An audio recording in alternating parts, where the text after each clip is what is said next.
इचलकरंजी शहर वाहतूक पोलिसांनी नियमबाह्य फॅन्सी नंबर प्लेट्स लावणाऱ्या वाहन चालकाविरुद्ध विशेष मोहीम राबवली। या कारवाई दरम्यान अनेक वाहनांची तपासणी करण्यात आली आणि नियमाचे उल्लंघन करणाऱ्या नंबर प्लेट्स जप्त करण्यात आल्या। वाहतूक नियमानुसार वाहनावर शासनाने निश्चित केलेल्या स्वरूपातील नंबर प्लेट वापरणे बंधनकारक आहे। फॅन्सी अथवा अस्पष्ट नंबर प्लेट्समुळे वाहनांची ओळख पटवण्यास अडचण निर्माण होते। त्यामुळे अशा वाहन चालकावर दंडात्मक कारवाई करण्यात येत असल्याची माहिती पोलिसांनी दिली। वाहन चालकांनी नियमांचे पालन करून अधिकृत नंबर प्लेट्स वापराव्यात असे आवाहन वाहतूक पोलिसांकडून करण्यात आले।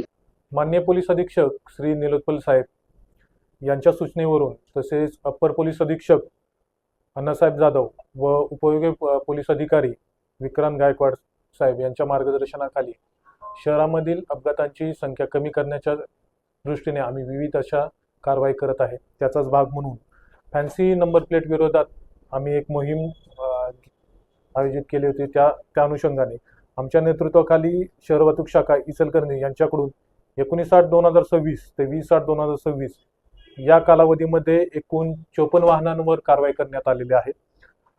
तसेच एकूण 33 फॅन्सी नंबर प्लेट ह्या जप्त करण्यात आलेल्या आहेत। त्याचबरोबर आम्ही जे नंबर प्लेट तयार करत आहेत अशा लोकांनाही या ठिकाणी बोलवले होते। त्यांची मीटिंग घेण्यात आलेली आहे। त्यांना स्पष्ट सूचना देण्यात आलेली आहे की आपण अशा प्रकारचे फॅन्सी नंबर प्लेट जर तयार केल्या तर तुमच्यावर कडक कारवाई करण्यात येईल।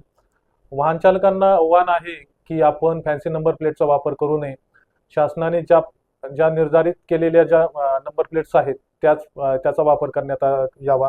कारवाई टाळण्यासाठी नव्हे तर रस्ते सुरक्षा व कायद्याचे पालन करण्यासाठी आपल्या वाहनाची नंबर प्लेट ही नियमानुसार ठेवा।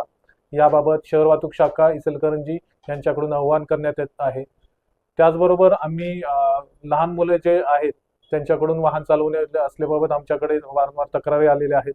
त्या अनुषंगाने शहर वाहतूक शाखा यांच्याकडून कारवाई करण्यात आलेली आहे। त्याच्यामध्ये एकूण 7 कारवाई करण्यात आलेल्या आहेत। 5 कारवाया या दुचाकीवर करण्यात आलेल्या आहे, एक टेम्पो चालकावर करण्यात आले व एक 16 चाकी वाहनावर कारवाई करण्यात आली। याच्यामध्ये त्यांच्या पालकांवर कारवाई करण्यात आलेली आहे। त्याचबरोबर सर्व नागरिकांना आव्हान आहे की आपण कायद्याचं पालन करावं जेणेकरून इचलकरंजीमध्ये अपघातांची संख्या कमी होईल।